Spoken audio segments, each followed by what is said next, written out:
جی ہم بیٹھے ہیں ڈاکٹر عمر چغتائی کے ساتھ جو کہ one of the owners of Chughtai lab ہیں. He is one of the best pathologist that I have seen. ان سے ہم گفتگو کا ایک پہلا حصہ جو ہے وہ ٹیلی کاسٹ آلریڈی کر چکے ہیں. Now it's part 2. آپ کے لیے سب سے first hand information from the right person coming from the top کہ ڈینگی کے حوالے سے کیا کرنا چاہیے. ڈاکٹر صاحب ہم نے پچھلی پروگرام میں بات کی تھی کہ آپ نے کہا تھا کہ IgM IgG وغیرہ کروا لیں.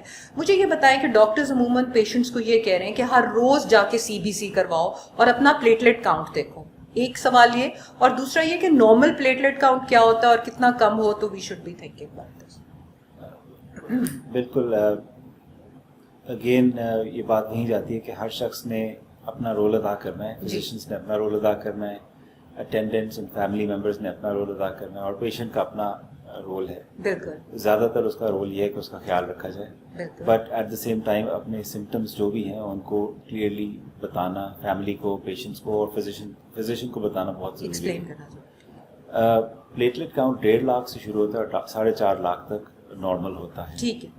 تو لیکن اللہ تعالیٰ نے پلیٹلیٹس ہماری جسم کے اندر نا کافی بفر زون رکھا ہوا ہے. ٹھیک ہے. تو اس کا مطلب یہ نہیں کہ اگر آپ کے پلیٹلیٹس 1,40,000 پہ آ گئے تو آل آف اے سڈن آپ کسی خطرے میں مبتلا ہو گئے ہیں. تو اسی لیے پلیٹلیٹس کو مانیٹر ضرور کرنا چاہیے, بیکاز اگر کسی کو ڈینگی کی انفیکشن ہے تو ایک اس کی عام مینیفیسٹیشن یہ ہے کہ پلیٹلیٹ کاؤنٹ کرتا ہے. ڈاکٹر کتنی آفٹن کرنا چاہیے؟ اٹ ڈپینڈس کہ ٹریجیکٹری کیا ہے. ٹھیک ہے. دیٹس وائی آئی تھنک یہ فیصلہ بھی فزیشنس کو کرنا چاہیے. ایک پیشنٹ ہے جس کا پلیٹلیٹ کاؤنٹ ابھی 2.5 لاکھ پہ ہے. ٹھیک ہے. اور 2.5 لاکھ سے وہ 2.25 لاکھ پہ آ گیا. ٹھیک ہے. ان کو ڈیلی مانیٹرنگ کی پرابلی ضرورت نہیں ہے. ٹھیک ہے. آن دی ادر ہینڈ ایک پیشنٹ ہے جس کا کل 1,10,000 تھا اور آج 70,000 ہو گیا. They probably need to be monitored more vigilantly or more carefully or more frequently. تو یہ چیزیں ڈپینڈ کرتی ہیں فزیشین کی ڈسکریشن پہ کہ کون سا پیشنٹ اپنے سیفٹی زون میں کہاں پہ ہے. ٹھیک. And platelets are one manifestation. Hemoconcentration is a big factor in this. اسی لیے ہیمو کانسنٹریشن سے مطلب ہیمو کانسنٹریشن سے مراد یہ ہے کہ جب آپ کوئی پیشنٹ ڈینگی میں مبتلا ہوتا ہے تو کیونکہ بھوک بھی نہیں لگتی, نوزیا بھی ہوتا ہے, وامٹنگ بھی ہوتی ہے, کچھ ڈائریا بھی ہوتا ہے, تو آہستہ آہستہ آپ کے جسم کے اندر خشکی شروع ہو جاتی ہے, آپ کے فلوئڈس کم ہو جاتے ہیں. صحیح صحیح. جب آپ کے فلوئڈس کم ہوتے ہیں تو وہ ایک بہت بڑا فیکٹر ہوتا ہے آپ کی ویکنیس کے لیے. ٹھیک. اسی لیے جو ہیموگلوبن اور ہیماٹوکریٹ دیکھا جاتا ہے CBC کے اندر وہ بھی بہت میٹر کرتے ہیں, بیکاز وہ انڈیکیٹ کرتے ہیں کہ اس وقت ڈی ہائیڈریشن کی کیا لیول ہے. اچھا. تو اس لیے صرف پلیٹلیٹ کاؤنٹ کے اوپر فوکس کرنا از ناٹ انف.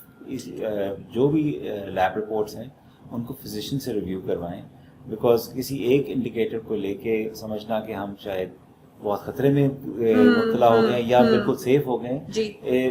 تمام لیب رپورٹس جو ہوتی ہیں یا تمام ریڈیولوجی رپورٹس جو ہوتی ہیں ان کے سائڈ بائی سائڈ وہ چلیں. جی ان کے 2 کنزیومرز ہوتے ہیں, پیشنٹس بھی اور ان کے ڈاکٹرز بھی. ٹھیک ہو گیا. تو اور ہر ایک کا اپنا رول ہے ان چیزوں کو سمجھنے میں. جی. تو اسی لیے اگر کوئی شخص CBC کروا رہے ہیں تو ضرور دیکھیں. Of course it is very important to have an educated patient family. ان کو معلوم ہونا چاہیے کہ کن چیزوں پہ نظر رکھنی چاہیے, but at the same time remember کہ یہ کسی ایک پیرامیٹر سے بات نہیں بنتی, اوور آل پکچر کو دیکھنا ضروری ہوتا ہے. بالکل ٹھیک ہو گیا.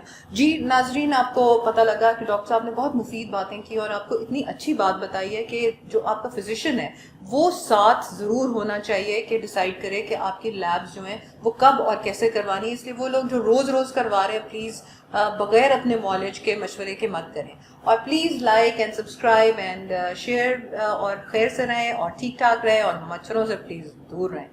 Thank you.